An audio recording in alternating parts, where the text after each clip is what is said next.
the day Satan arrived in Ulster. Well, I've got to take you back, Voodoo viewers, to sort of post-war Europe, post-war UK, post-war Northern Ireland, about 1968, the story starts.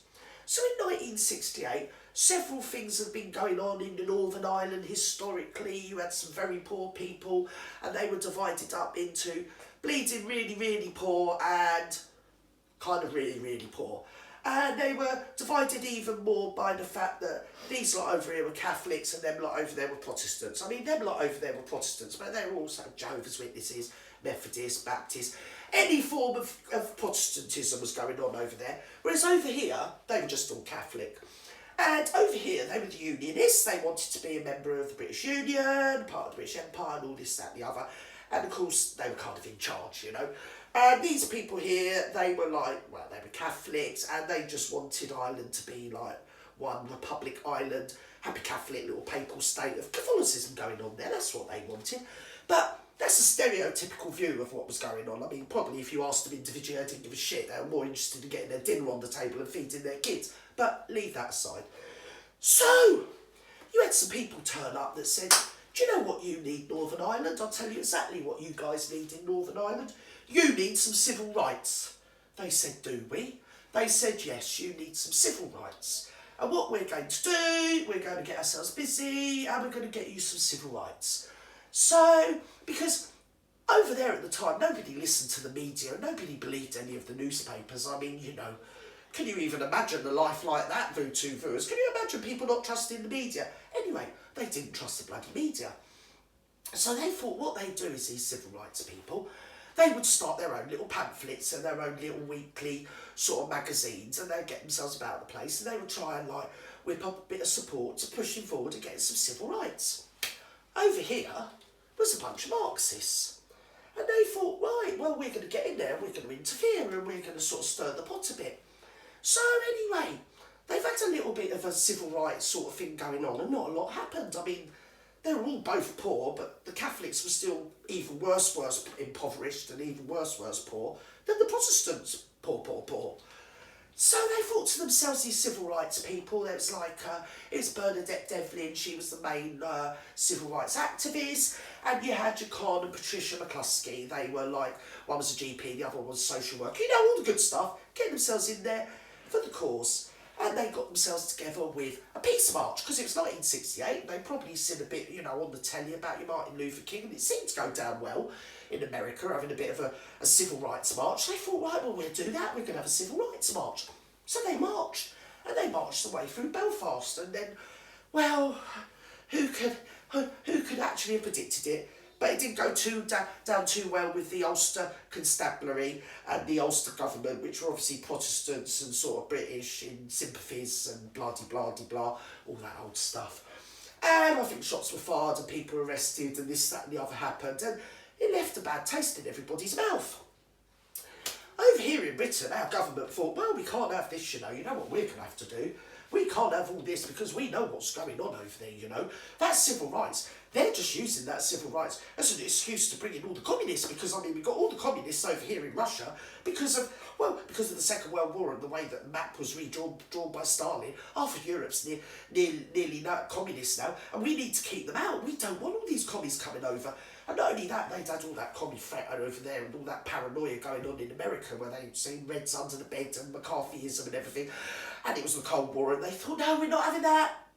We're the British government. We ain't having no communists getting over onto our territory. We don't give a shit about Northern Ireland, but if there's going to be communists getting over there, we're in. So they sent the troops over there. All the troops turned up. They were there, they thought, what's going on? You've got your Protestants over here, piss poor. I mean, this wasn't in your leafy suburbs. Oh, no. This was in your poverty-stricken council estates, you know. So the army's there, and with the army came all the toadies and the hangers-on and all the have-a-go heroes and all the wannabes and all the John Waynes and narcissistic, grandiose weirdos. They were all there. They all got there. They thought, oh, what can we do to keep the peace in Northern Ireland? What we need to do, we need to build a wall. Because, well, we just built a wall in Berlin. It seemed to work there, so let's build one in Northern Ireland. So they did. They built this wall all the way down the middle of Belfast. And this side was Protestant, that side was Catholic, and never the twain shall meet. And they were poor and they were poor.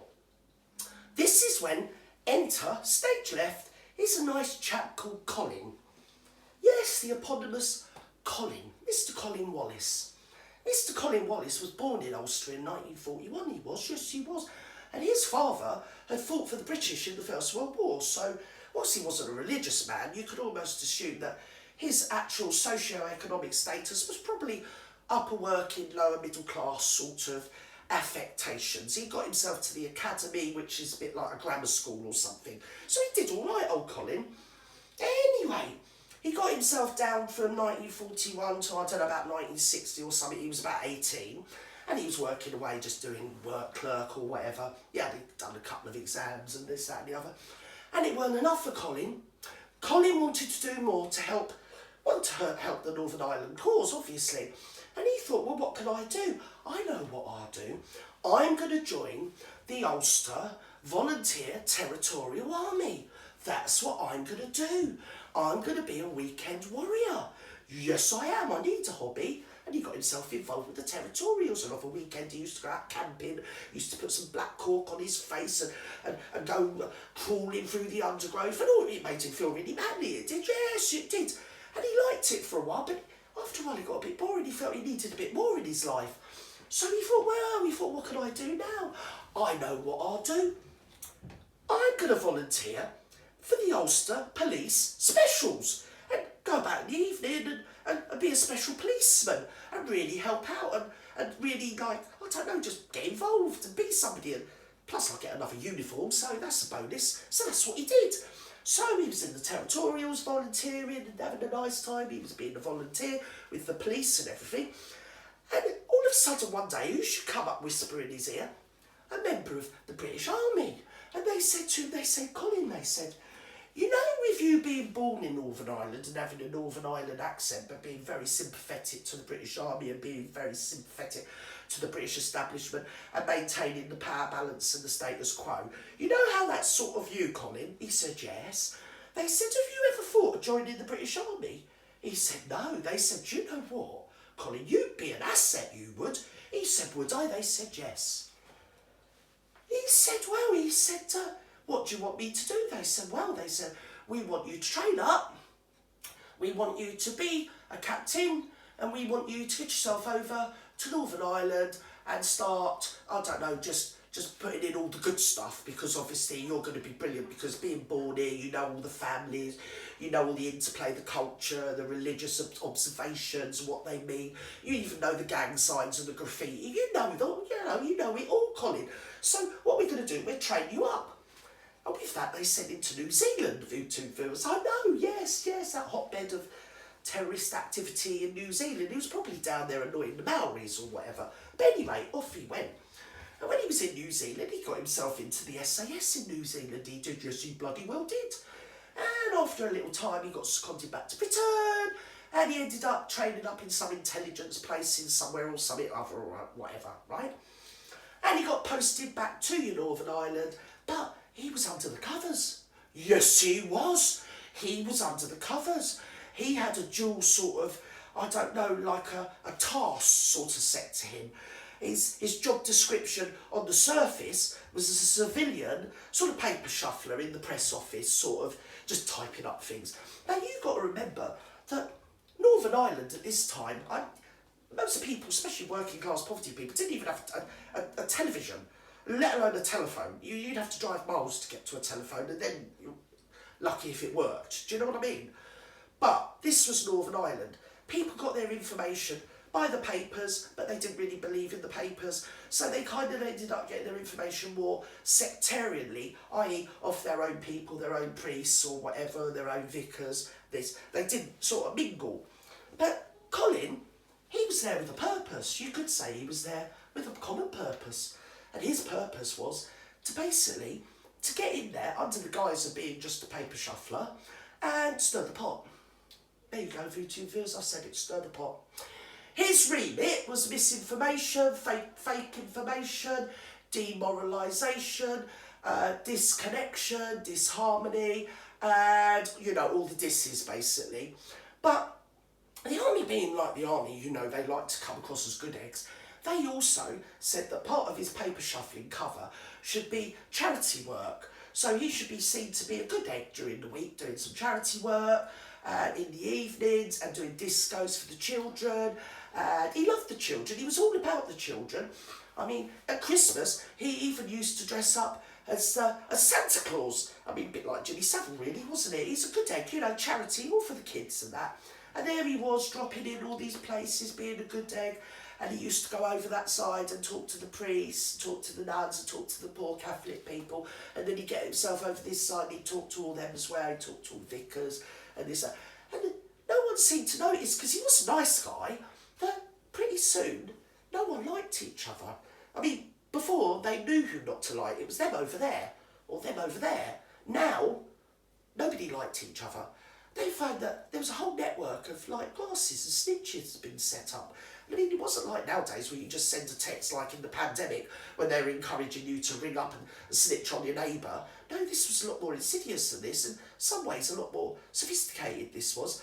Yeah, I mean, you had wives grassing on their husbands, you had priests grassing on nuns, you had sons dobbing in their fathers, neighbours dobbing in each other, extended families dobbing in each other, till eventually a lot of people, where they might not have had a pot to piss in or food on the table or warmth in the grate or a bed to put their head. They didn't have any of that, but at least they had each other. At least they had their family contact. But, I don't know, just slowly it seemed to just disappear. It wasn't there anymore. And nobody could quite understand why. And of course, then the paramilitaries got involved and the paramilitaries were going around because they were thinking, well, who's been bubbling people up and how come I can say something in the morning and by the evening everybody knows about it? Who's doing all this? What's happening? I mean, it wasn't Colin because obviously he's a good guy. He was just there for the kids. He was going around the place and he was helping all the kids. I mean, he was a nice, mild-mannered guy, Colin was. I mean, it wasn't Colin. He had nothing to do. No one even thought of him. Right? So, they were kicking down doors. They were taking people off. You had that whole thing of the disappeared with Jean McConville and all these people that totally innocent people that were just assassinated because of whispers and Chinese whispers and disinformation, fake information, stirring the pot basically, Voodoo, stirring the pot. And then what they needed to do to totally grind the people down so that they really didn't have any more fight, because the thing was, you'd have thought that actually with half of Northern Ireland being unionist, you'd have thought that actually we would have been sympathetic, and they were sympathetic to us and we were sympathetic to them, and you would have thought, well, that was a good way to go, wouldn't you? But no, we were actually getting in amongst the unionists as well, and we were causing just as much trouble amongst them, and we were having military people dressing up as the IRA and abducting people, and you had the IRA dressing up as the UDA, the Ulster Defence. You had the Ulster Defence people pretending to be other people and doing it, and it was a real shit show. It was a real shit show. And then what they thought they'd do, well, Colin thought he'd do, is he thought he'd get himself around the place and he'd introduce Satan to the pot, because that really put the fear of Christ, especially up the Catholic community that do tend to have a little bit of, I don't know, a little bit of the occult sort of belief system somewhere in them, especially more so the deep Irish Catholics. So he was setting up altars, he was. He was getting buckets of blood out of the army canteen, he was sprinkling all the blood all around the place, he was finding himself a dead sheep, sticking it on the altar. He was finding himself dead cats, sticking them on the altar. People were terrified. People wouldn't go out at night. People were absolutely petrified. I mean, nobody knew where to turn. You couldn't even go and get a pint of milk, because if you got a pint of milk, someone would report you. If you get a pint of milk, they'd be like, where'd they get the money to buy a pint of milk? Why are they getting a pint of milk? Who have they got in the house to get a pint of milk? This was the paranoia that was going on. It was like the Salem bloody witch trials on acid and maxed up to factor 100. So this was a sort of the sort of melting pot of poison that really your dear little Colin had created, all the time whilst being actually a really good egg and doing nice charity work for the children and raising money and one thing and another. You know, all the good stuff. Then one day, someone came across an altar, another sacrificial altar, and it actually had, I can't say the word, but let's say it was a human that wasn't an adult. And the human that wasn't an adult that was on there was deceased. And this human that wasn't an adult had been very badly mutilated and tortured. And he doesn't seem to be able to find out what this human that wasn't an adult had got there, how it had got there, because everybody knew at the time it was witchcraft. It was obviously Satan. People were, it was either the Irish Catholics, or it was the provincials, or whatever, it was the UDA, it was somebody. There were Satanists, and they were running rife around the whole of Belfast, they knew it. And there now we've got a corpse of somebody that isn't an adult, and they've been mutilated obviously by Satanists. I mean, we need to really start doing something. And this is what this man Colin did. And then, do you know, he got up, put up 3 times for an award off the Queen. You know, he did, yes, he bloody well did. And 3 times the Queen didn't give it him. So it does rather make you think what you need to do to get an award off the Queen. And he got a bit of umbrage about it.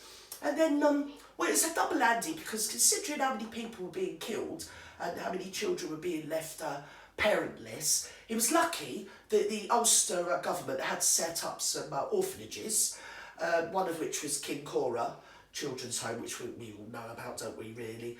And that is obviously another case of look over here, don't look over there, because there was ones over here that make King Cora look like Disneyland. But this isn't the point I'm making on this here video, YouTube viewers. It was a hellhole, and there was a lot of shit going on. And the people that run the King Cora were actually tied in with your Colin people, because they were involved in a Protestant-run, ultra hardcore evangelical Christian movement that were paramilitaries. So I may make of that what you will. But no, he got looked over for his award, he got looked over for promotion, and then he decided he was going to be a whistleblower. And now I think we should all feel sorry for him, and I think we should all write to the Queen, because obviously when he did all this witchcraft and everything, it wasn't a psyop, even though he was a psychological operations specialist. So obviously, yeah, it's all just a day's work, isn't it, Voodoo? But I reckon we should all write to the Queen, and I reckon we should get him his just desserts, because I reckon he should get some sort of award, don't you, Voodoo viewers? Yes.